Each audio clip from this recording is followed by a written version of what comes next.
हदीस की किताबों में एक वाक़या बड़ा अजीब आता है कि एक शख्स ने दूसरे से ज़मीन ख़रीदी।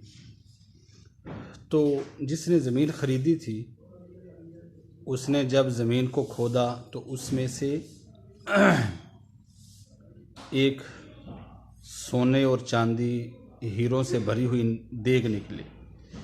तो ये शख्स जिससे ख़रीदी थी उसके पास लेके चला गया और उससे जाके कहा कि मैंने आपसे ज़मीन तो ख़रीदी है लेकिन ये नहीं ख़रीदी, ये आपकी है। उसने कहा जब मैंने आपको ज़मीन बेच दी तो ये भी अंदर ही थी, ये भी आपकी है। एक दूसरे को देने में झगड़ा हो गया। फ़ैसला जो था वो काजी के पास चला गया। काजी ने सारा फ़ैसला सुना। फ़ैसला सुन के कहा, एक से पूछा कि तुम्हारी बेटी है? उसने कहा हाँ जी मेरी बेटी जवान है। दूसरे से पूछा तुम्हारा बेटा है जवान को? उसने कहा हाँ जी मेरा बेटा जवान है। तो उन्होंने कहा कि दोनों की आपस में शादी कर दो और ये जो देग है ये उसको दे दो।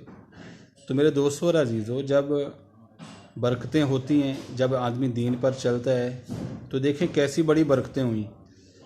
एक तो शादी भी हो गई और दूसरा कि उसको इतना सारा माल भी मुफ्त के अंदर मिल गया। इस तरह अल्लाह ताला आदमी की मदद फरमाते हैं।